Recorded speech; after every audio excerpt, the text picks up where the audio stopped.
Olá, amigos. Espero que estejam bem. Meu nome é André Marinho e nós vamos falar de informativos sobre o aspecto de matéria eleitoral. Para esses nossos encontros, eu vou abordar tanto os informativos do Tribunal Superior Eleitoral, como alguns informativos do próprio Supremo Tribunal Federal, que tratam acerca de matéria eleitoral, obviamente. Então, vou procurar explorar e, em especial, trazer aqui para vocês algumas das discussões que estão tendo nos tribunais superiores e no Supremo Tribunal Federal sobre matéria eleitoral, em especial diante da mini-reforma que foi, portanto, aprovada no final do ano passado. Houve uma mini-reforma eleitoral que mudou muitas das situações previstas, portanto, na lei eleitoral, tanto a lei 9.504 de 97, como a própria lei 9.096 de 95, que trata dos partidos políticos. Então aqui eu vou procurar abordar estas questões controvertidas no âmbito, portanto, do direito eleitoral. Nosso primeiro ponto que nós vamos tratar é um informativo que é de 2015, informativo do TSE de 2015, o de número 13, que ele traz uma questão bem interessante acerca da propaganda eleitoral. Propaganda eleitoral não permitida, propaganda eleitoral permitida. Como é que funciona isso? Na hipótese concreta, é o julgamento que foi proferido, do qual a relatora foi a ministra Maria Tereza de Assis Moura, no RESP, lembrando-se, RESP com E no final, Recurso Especial Eleitoral 316/66. Nesse RESP, houve, portanto, um julgamento em que se indagava, na verdade, o grande ponto nodal dele era se havia ocorrido uma propaganda irregular a ponto de desequilibrar a disputa eleitoral e, portanto, aplicar a regra prevista no artigo 22, inciso 16, da Lei Complementar 64 de 90. Vamos ao fato concreto. Na verdade, foi distribuído um jornal que foi impresso por uma determinada coligação, e esse jornal tinha, claro, que um cunho político. E se era possível, portanto, a divulgação desse jornal sem que isso, portanto, pudesse caracterizar um abuso do poder econômico ou um abuso do poder político. Aí, no caso, seria abuso do poder econômico e, portanto, poderia levar às consequências do artigo 22, inciso 14. Pois bem, Supremo Tribunal Federal e, claro, nesse sentido, também o TSE, eles têm entendido já há um bom tempo acerca da possibilidade de qualquer jornal adotar uma linha editorial favorável a candidato. Portanto, não há mais aquela restrição de se impedir que um jornal ou até mesmo um programa possa adotar uma linha editorial favorável a um determinado candidato. É claro que, embora ele adote essa linha editorial favorável, o que não pode ocorrer é, de alguma forma, um tratamento desigual. O que seria um tratamento desigual? Eu só noticiar acerca de um determinado candidato.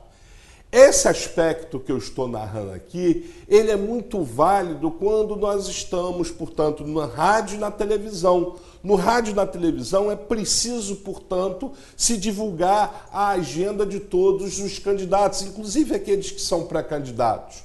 Você pode já observar, agora no início de 2016, que a televisão ela já vai começar a divulgar a agenda de todos, inclusive pré-candidatos, mesmo porque ainda não tem candidatos, as convenções não foram realizadas, mas a lei eleitoral, o calendário eleitoral, ele obriga já que rádio e televisão trate, portanto, de forma igualitária, dê o mesmo espaço. Mas isso não impede, repito, que se possa adotar uma linha editorial favorável a algumas ideias.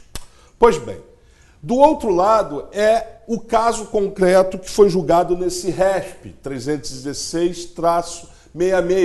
Para você, inclusive, fazer a remissão, você pode fazer um precedente também de Santa Catarina, que foi publicado no informativo de número 15. Esse que nós estamos tratando é de número 13, e posteriormente nós temos o informativo de número 15, que é também um RESP, Recurso Especial Eleitoral, 399-48.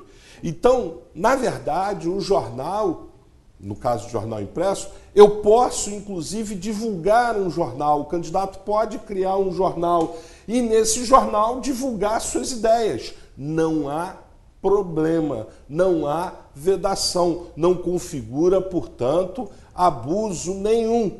É possível, mas ele não pode utilizar, por exemplo, esse jornal como forma de criticar. Ele pode, portanto, divulgar as suas ideias, sem que isso, portanto, caracterize qualquer abuso. Então, no caso concreto, o Tribunal Superior Eleitoral entendeu o seguinte, olha só, é um caso, inclusive, de Goiás, ele entendeu o seguinte, olha só, na verdade, foram publicados esses jornais impressos, dando, portanto, algumas ideias, né, sobre essa coligação, sobre a ideia, melhor dizendo, desse determinado candidato, as ideias que ele teria para o determinado município, e isso não implica nenhuma propaganda extemporânea, nenhum abuso. É um ponto interessante aqui, a questão da propaganda extemporânea, já também abordando no mesmo sentido, nesse mesmo sentido. Era entendimento muito comum no âmbito do TSE a vedação de qualquer tipo de promoção antes da campanha eleitoral. Hoje o entendimento mudou. Mesmo se tratando de pré-candidato, ele pode, veja bem, não é fazer campanha, mas ele pode já lançar as suas ideias para concorrer a um cargo público. Ele já pode se apresentar como pré-candidato, né? Não há nenhuma vedação de que eu possa, portanto, já externar essas ideias. O que não é possível é eu realizar uma propaganda. E aí, qual é a diferença, André? Você deve estar se indagando. Porque o cara lançar se apresentar como pré-candidato, isso não é uma forma de propaganda? Pois bem, o que a lei veda e a reforma eleitoral do ano passado, de 2015, veio de forma enfática distinguir isso, é de que é terminantemente vedado, é proibido, é defeso o pedido expresso de voto. Então ele não pode, nesta fase, pedir, já antecipar e falar assim, não, eu quero que os votos, né, eu preciso do seu voto para mudar essa situação. Isso daí já é, portanto, vedado. Não há impedimento à promoção. A propaganda é diferente. Eu quero pedir o voto, eu quero arregimentar o eleitor com o objetivo de obter o voto dele. Então vejam essa diferença, pode parecer tênue, mas não é, e ela é fundamental para entender que promoção é uma coisa e pedido de voto com nítido caráter de propaganda é outra. Além do que, não há nenhuma vedação, portanto, a impressos, a jornais impressos. É importante também a gente sempre destacar que mesmo numas condutas que estejam vedadas, algumas condutas que estejam vedadas, é preciso a gente sempre lembrar o que estabelece o artigo 22, inciso 16, da Lei Complementar 64 de 90. Esse inciso 16 foi incluído pela Lei Complementar 135 de 2010, a famosa Lei da Ficha Limpa. Me permitam aqui, portanto, a leitura desse dispositivo e você aí, se estiver, portanto, com a legislação, vai abrir, se não tiver, nesse meio tempo você vai minimizar, entra no site do Planalto, abre lá a legislação, só vai ficar ouvindo minha voz e acompanha aí o inciso 16 do artigo 22. Ele estabelece o seguinte: para a configuração do ato abusivo, não será considerada a potencialidade de o fato alterar o resultado da eleição. Ou seja, não importa se o fato é apto ou não a alterar o resultado da eleição, mas apenas a gravidade das circunstâncias que o caracterizam. Então, esse ponto ele é importantíssimo quando eu tenho, portanto, o abuso do poder econômico ou o abuso do poder político. Não me importa se o indivíduo até mesmo perdeu a eleição. Ele abusou do poder político, abusou do poder econômico, e aqui eu estou falando da propaganda, e ainda assim perdeu a eleição. A ele não vai ser aplicada nenhuma penalidade? Não, ele pode sofrer as penalidades previstas no artigo 22, inciso 14, desde que fique caracterizado que estes atos sejam graves. Volto a repetir, quem aqui fez inclusive um módulo comigo de direito eleitoral, sabe muito bem que um dos princípios que regem o direito eleitoral é o princípio da lisura das eleições. Não se pode admitir que um mandato seja conquistado, embora legítimo nas urnas, que ele possa ser conquistado mediante abuso de poder econômico ou abuso de poder político, porque isso desvirtua a própria natureza do sistema. Nós vamos falar nos nossos encontros aqui acerca do financiamento de campanha e a importância dele, por que há hoje todo um regramento tão específico. Qual foi o fundamento que o Supremo levou o Supremo a declarar a inconstitucionalidade, portanto, do financiamento por pessoas jurídicas? Isso será objeto de um novo encontro e nós vamos falar sobre isso. Então, anotem aí essa questão desse informativo do TSE de número 13 de 2015. Ele traz essa questão bem interessante que foi relatada pela ministra Maria Tereza de Assis Moura.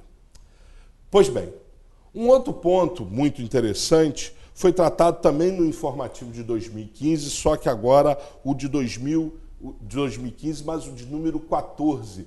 Ele fala, portanto, de uma propaganda irregular e que é uma que você tenho certeza que muito te incomoda, portanto, a população em geral. E eu achei aqui ela extremamente pertinente, em especial se tratando nos concursos do Ministério Público e nos concursos da magistratura. Como vocês bem sabem, a Justiça Eleitoral ela exerce uma atividade normativa, nós já tivemos a oportunidade de tratar aqui, já que ela tem a possibilidade de editar, ou melhor, ela tem o dever de editar resoluções para regulamentar as eleições. Ela, portanto, tem um poder de polícia, ela exerce uma polícia. E esse informativo do TSE de 2015, o de número 14, julgando o RESP, Recurso Especial Eleitoral, 3798 de 2003, da relatoria do ministro Gilmar Mendes. A hipótese é o seguinte: é a conduta useira e vezeira praticada por candidatos de derramar santinho no dia da eleição. Então o sujeito vem na véspera da eleição e joga um montão de santinho no chão, nos locais de votação. Você é ciente disso e nós, a todo momento, a imprensa, e isso incomoda muito a população, o fato de derramar essa quantidade, fica aquele lixo, e aí quando chove aquilo gruda, é um horror, chega a formar inclusive uma lama, considerando a quantidade de papel, portanto, que é depositada ali. E essa situação, em um julgamento desse, chegou, portanto, lá no Tribunal Superior Eleitoral para analisar se essa conduta ela caracteriza propaganda irregular ou não. Pois bem, a decisão foi unânime do TSE. E aí é que eu acho e reputo ela como bem interessante. O primeiro ponto é que entendeu o TSE que, de fato, esta conduta é uma propaganda irregular e pode e deve ser punida. O candidato deve, portanto, ser punido por essa conduta. Ainda que ele venha a alegar que isso seja uma responsabilidade objetiva. Não.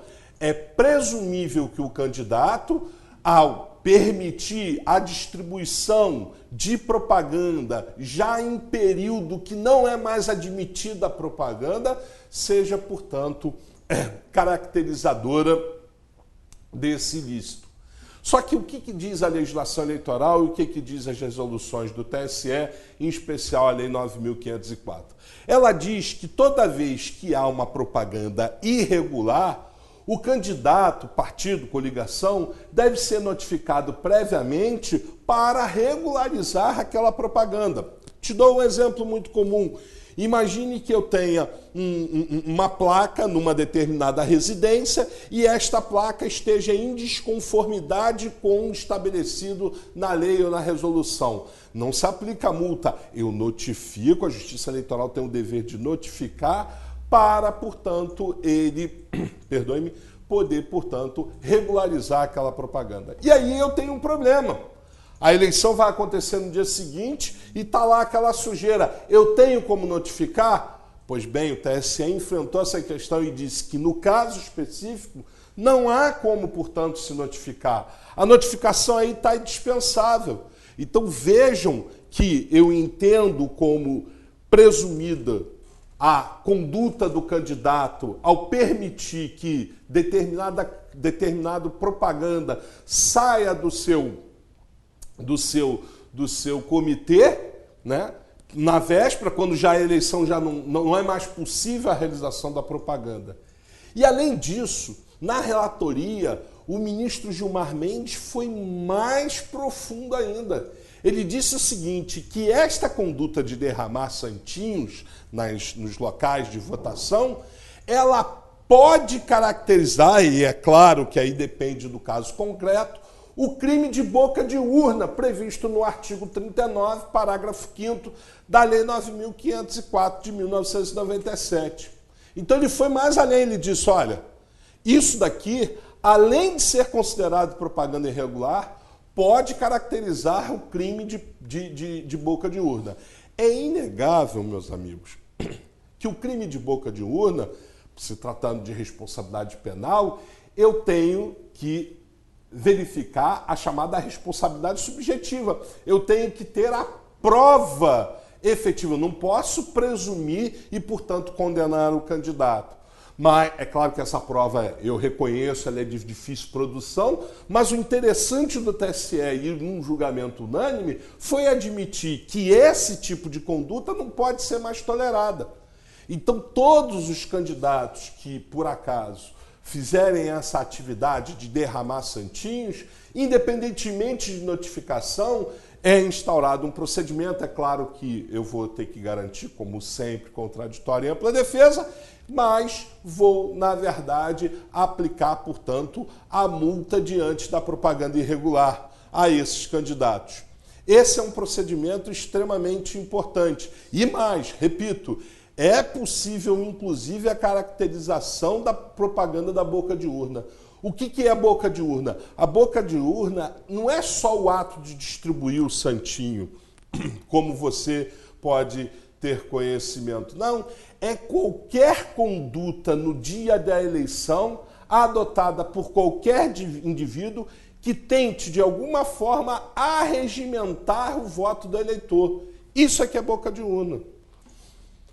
Minha experiência prática demonstra, uma vez, um caso muito interessante. Havia um grupo enorme no dia da eleição, eram 20 pessoas, e elas ficavam andando juntas, não carregavam, não portavam nenhuma delas portavam qualquer papel, qualquer propaganda. Mas eu sabia que efetivamente elas estavam fazendo boca de urna. E sabe como que elas faziam? provavelmente você já deve ter visto, era um grupo de mulheres, elas chegavam junto aos eleitores e pegavam na mão do eleitor e anotavam o número do candidato. Ora, isso é boca de urna, isso é arregimentar, portanto, o eleitor com o fim de coagir a vontade dele. Isso é o que a lei pretende evitar. É muito interessante, e aqui me perdoem, mas já fazendo um parênteses para destacar isso, no dia da eleição, a manifestação do eleitor ela tem que ser a mais livre possível. E a Justiça Eleitoral tem que garantir essa liberdade, além de garantir o sigilo, daí a circunstância da cabina de votação ser indevassável. Aliado a isso, o voto do eleitor, o eleitor ele não pode ser compelido, de alguma forma coagido, a escolher. Se admite a propaganda antes, mas no dia da eleição não. Por quê? Porque ele vai ter que ter a liberdade para escolher em quem ele deve votar. Então, a boca de urna, ela é vedada, não tem essa história de 100 metros. No dia de eleição não pode se fazer boca de urna. Ponto. É crime, nos termos do artigo 39, parágrafo 5º. Então, vejam com muita atenção esse informativo, é o informativo de 2015, né? É o de número 14, onde ele estabelece que derramar santinho, de fato, é propaganda irregular, viola o artigo 37 da Lei 9.504 de 1997 e também caracteriza, no caso, pode caracterizar, dependendo das circunstâncias específicas, o que estabelece o artigo 39, parágrafo 5º, que é o crime de boca de urna, tudo lá da Lei 9.504 de 1997. Então eu chamo muita atenção de vocês para essa conduta. Penso que é uma boa questão para cair em prova, considerando que é um fato corriqueiro e que antes não havia, portanto, uma punição mais eficiente da Justiça Eleitoral. Não se entendia quanto à possibilidade e a gente vê essa mudança de jurisprudência que é bem interessante, bem pertinente aí, tá bom? Pois bem, temos que tratar de mais um informativo também, esse muito importante, que envolve também a questão do direito penal eleitoral.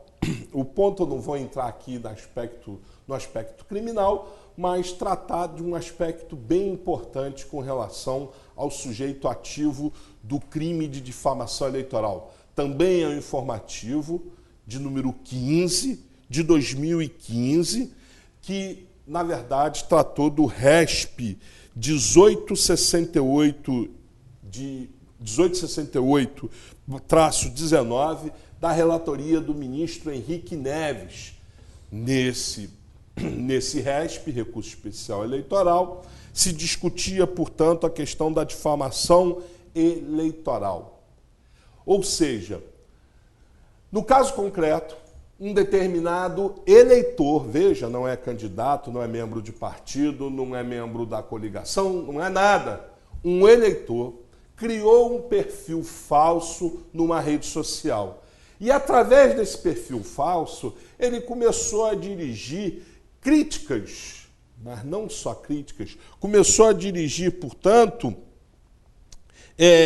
críticas, mas de forma muito veemente. Ele extrapolou a tal ponto de adulterar uma charge antiga para simular um eventual diálogo entre o candidato e um anterior prefeito daquele município. Então vejam que a criação de um perfil falso numa rede social pode caracterizar, portanto, o crime de difamação eleitoral. E aí o que se discutia nesse caso concreto era o seguinte: é possível ocorrer o crime de difamação eleitoral? Quem pode ser um sujeito ativo, né? Quem pode praticar o crime de difamação eleitoral? Em regra, de fato, quando você analisa a lei, você observa que o crime de difamação eleitoral ele é dirigido aos candidatos, né? Porque é um candidato, às vezes, exagerando em relação ao seu oponente.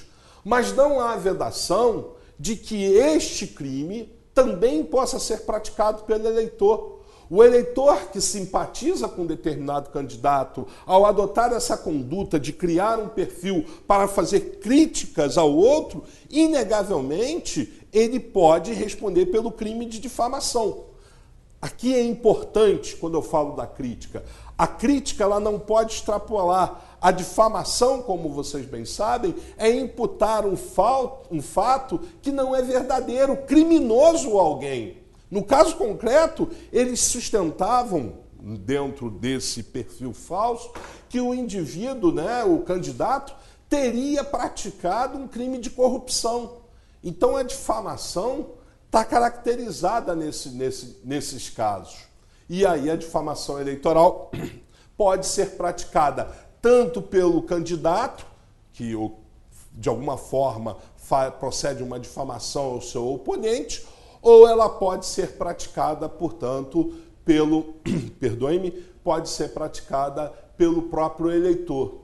Então, é preciso tomar muito cuidado, e às vezes a gente sabe que, principalmente hoje, né, no Brasil, a gente vive uma intolerância política, e eu também tenho rede social, eu também frequento, a gente percebe que se fala muita coisa de determinados políticos, e sem, às vezes, nenhum elemento de prova. E essas pessoas, ainda que não sejam filiadas a partidos políticos, ainda que não estejam disputando, não tenham a intenção de disputar cargos eletivos, elas podem responder, portanto, pelo crime de difamação eleitoral, porque a Justiça Eleitoral, o Tribunal Superior Eleitoral, entende também que é dirigido a elas essa conduta, a qualquer indivíduo que de alguma forma utilize. Isso está lá no RESP 1868-19. A discussão que se tinha é que se ele praticaria só apenas um crime de difamação ou um crime de difamação eleitoral, e hoje o entendimento é de que é de difamação eleitoral, né, se tiver naquele período da campanha eleitoral. Pois bem, então vejam que esses três informativos são extremamente interessantes, e essas três informações são interessantes. Vejam que todas elas envolvendo questão de propaganda, aquele período, e eu volto a repetir, as questões de concurso público, elas estão voltadas para esse foco. Eles querem saber do candidato como ele vai proceder a atuação dele nessas situações de propagandas irregulares. Pois bem, vamos ainda dar continuidade ao informativo, mais uma vez o informativo 15 do TSE. Ele fala de uma conduta vedada. Aí eu chamo a atenção a vocês, a partir do artigo 70 da Lei 9.504 de 1997, ele traz uma série de condutas que são vedadas aos agentes públicos. Os agentes públicos ou também a outros agentes, a outras pessoas. Por exemplo, a partir de uma determinada data, não é possível, portanto, aquele que apresente programa em rádio e televisão continuar apresentando o programa em rádio e televisão. Atualmente, segundo o calendário eleitoral, em 2016, a partir do dia 30 de junho já não pode mais ter propaganda, não pode ter mais apresentação de programa por aquele que tenciona ser candidato. Tudo com o objetivo de estabelecer, portanto, uma igualdade. Também lá naqueles dispositivos ele estabelece que fica vedada a participação de inauguração de obras públicas daqueles que sejam candidatos. Tudo com o objetivo, portanto, de manter uma igualdade nessa disputa. Pois bem, no caso específico aqui, ele fala da distribuição de bens custeados pelo poder público. Se é possível, o que isso daqui, portanto, caracterizaria? Daí eu peço a vocês que abram no artigo 73 da Lei 9.504 de 97, e ele lá estabelece o seguinte: são proibidas aos agentes públicos, servidores ou não, as seguintes condutas tendentes a afetar a igualdade de oportunidades entre candidatos nos pleitos eleitorais. Vamos direto ao inciso 4, que é o que nos interessa. Fazer ou permitir o uso promocional em favor de candidato, partido político ou coligação, de distribuição gratuita de bens e serviços de caráter social, custeados ou subvencionados pelo poder público. Esse ponto é extremamente interessante e requer muito cuidado e atenção por parte dos candidatos. O poder público não pode distribuir, na verdade, bens ou serviços quando estiver nesse período da eleição. Tomem cuidado com isso. Tá? Vou dar aqui dois casos. Os dois casos, o TSE, em um, reconheceu a ilegalidade na conduta, a violação ao artigo 73, inciso 4, e no outro ele não reconheceu essa violação. E aí vocês vão entender o porquê, como que eu vou diferenciar, por que em um caso caracteriza e por que em outro não caracteriza. E aí, o porquê dessa distinção. Pois bem, no caso concreto que se entendeu como ilegal, era o seguinte: no Dia das Mães, até anotem aí o recurso especial, recurso especial eleitoral 719 e 23, recurso especial 719-23. E também tem um outro precedente no mesmo sentido, que é o 422-32-85.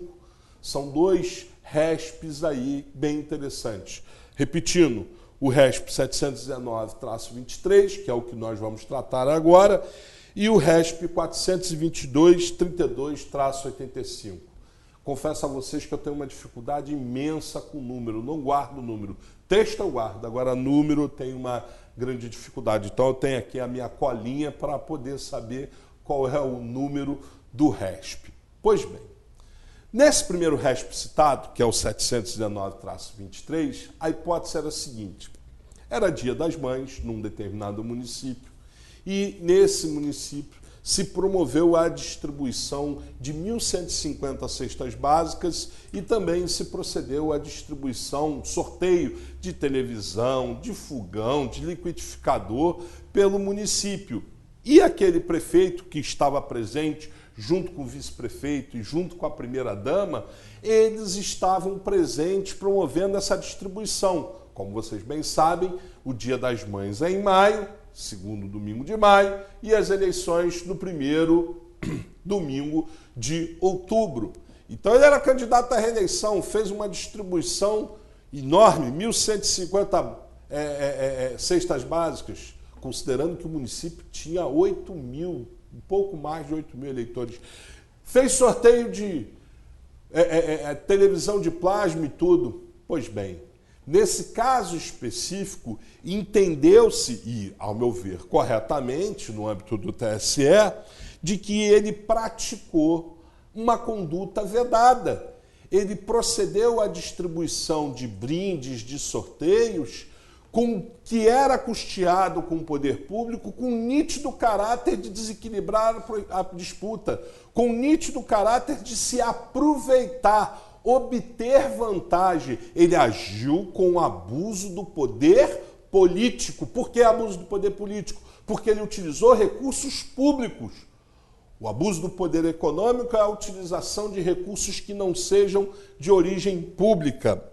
Então, nesse caso específico, restou caracterizado essa conduta vedada. E mais, aplicou-se aqui o disposto no artigo 41A da Lei 9.504, a chamada captação ilícita de sufrágio. Ou seja, estou violando a vontade do eleitor com um nítido caráter de obter deste eleitor o seu voto, né? Estou tentando obter a minha promoção pessoal. Então você imagina o seguinte: num município com 8.000 eleitores, eu distribuo 1.150 leis de cestas básicas no Dia das Mães, faço um sorteio, né? Faço essa festa toda, e é claro que isso vai desequilibrar a disputa, ainda mais num município que era um município pobre.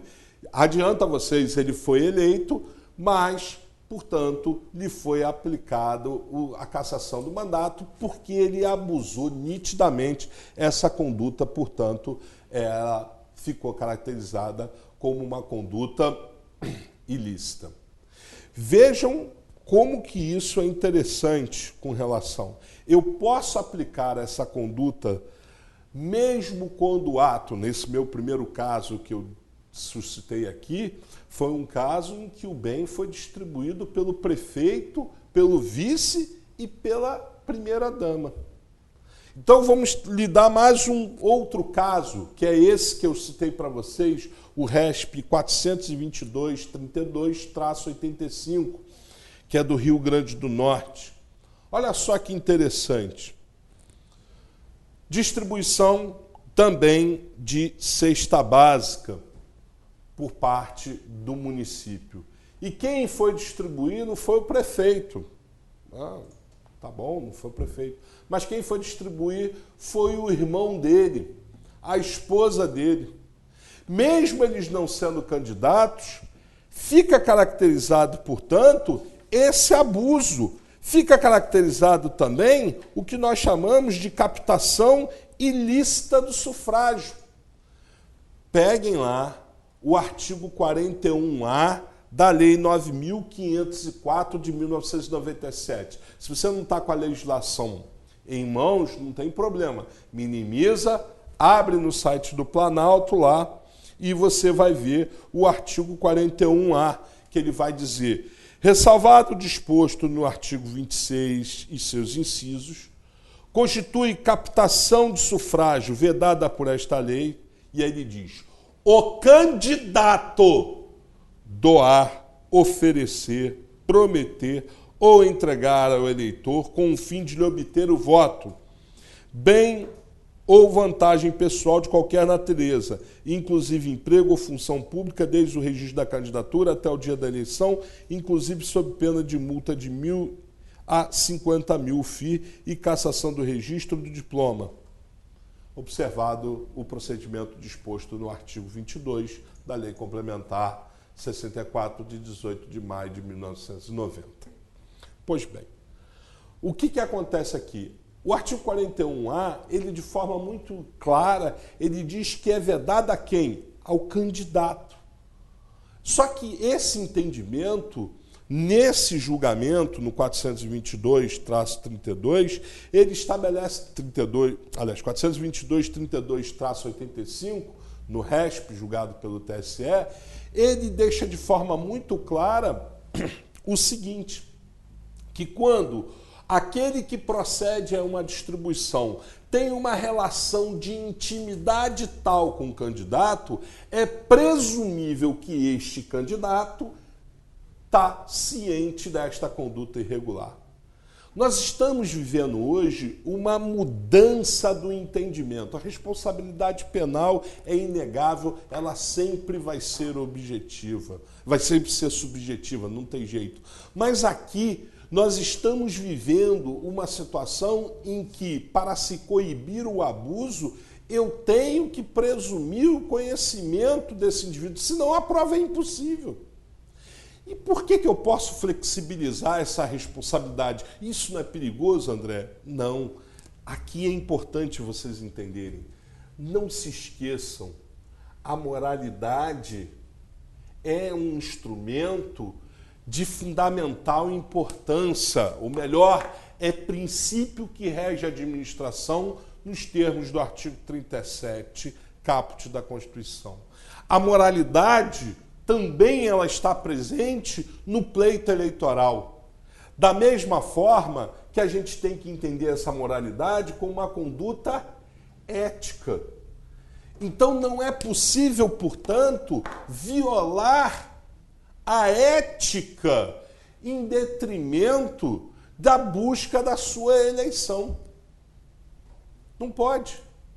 E aqui a moralidade administrativa, que vocês já aprenderam, já sabem muito bem, que é um comportamento dentro da probidade, é um comportamento que não basta ser honesto, não basta ser legal, tem que parecer honesto. Inclusive, o ministro Marco Aurélio diz que a moralidade administrativa é tal, para o administrador, é tal como a mulher de César. Não basta ser honesta, tem que parecer honesta. Então, a ética, diante dessa ideia de moralidade, ela se sobrepõe. Se essas condutas são imorais, portanto, elas são aptas, sim, a levar ao reconhecimento de uma captação ilícita e, portanto, caracterizar a cassação de mandatos daqueles que foram eleitos com abuso do poder econômico ou com abuso do poder político. Então, no caso concreto do 422-32-85, esse RESP, ele deixa de forma muito clara o seguinte: olha, ainda que caracterizado este abuso, perdão, ainda que não tenha sido o próprio candidato que fez essa distribuição, fica caracterizado o abuso e ele é sancionado o candidato diante, portanto, da conduta praticada pelo irmão ou, num outro caso, pela esposa, né, que também tem um precedente do TSE, que é citado nesse julgamento, que é a esposa que distribuía, portanto, esses bens subvencionados pelo poder público. Beleza? Vamos agora a um outro caso bem interessante para distinguir desse. Na verdade, se trata de um município onde havia a distribuição, não era bem a distribuição, mas, portanto, havia o pagamento de determinados valores aos munícipes diante daqueles que faziam tratamento fora do município. Ou seja, o indivíduo sofria de uma doença, geralmente hemodiálise que ele precisaria, o tratamento oncológico, e como não havia naquela localidade tratamento disponível, a municipalidade oferecia o transporte e, além disso, dava a esses munícipes, aqueles que não tinham condição, uma determinada diária, para que eles pudessem se custear, alimentar, enfim, ter, portanto, como se manter, porque, às vezes, o local era muito longe. Pois bem, nesse caso também chegou ao TSE, e aí o TSE entendeu que, nesse caso, não haveria, portanto, nenhuma violação à lei eleitoral. E o que destacou o TSE de forma muito interessante? Ele disse o seguinte: olha só, esse programa assistencial de conceder dinheiro, verba para as pessoas fazerem seu tratamento, o transporte também para o tratamento, ele não se configura como um abuso, por duas razões. Primeiro, porque ele estava previsto em lei, e segundo, havia previsão orçamentária. Olha só que interessante, não foi aquela coisa criada com o objetivo dele capitanear, dele obter alguma vantagem. Aquilo tinha previsão em lei e aquilo tinha, portanto, previsão orçamentária. Se tinha previsão orçamentária, foi inclusive aprovada pelo Legislativo para permitir a distribuição desses recursos para o tratamento desses indivíduos. Então vejam, e além do que, obviamente, o prefeito, né, o alcaide, não procedia essa distribuição, ele não fazia nenhuma festa para entregar o cheque para a pessoa que ia fazer o tratamento. Então vejam que não é tênue a diferença.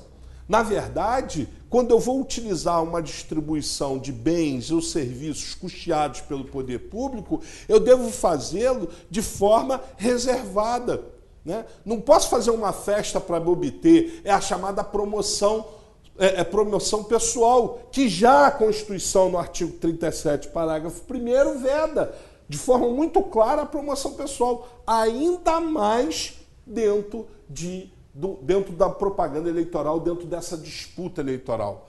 Então, é muito diferente as hipóteses aqui tratadas com relação a essas condutas vidadas de distribuição de bens e serviços. Meus amigos, qualquer dúvida, vocês podem me mandar um e-mail, andemarinho@hotmail.com. Vou colocar aqui para vocês, porque a minha letra não é muito boa, mas eu me esforço para colocar aqui andemarinho@hotmail.com. É meu e-mail, vocês podem me mandar. Eu posso demorar um tempo para responder, mas eu respondo. Meu tempo, mais ou menos, em média, é de uma semana para responder esse e-mail. Nesse bloco, ficamos por aqui. No próximo, vamos tratar de mais alguns temas interessantes tratados nos informativos do TSE e do STF. Até mais!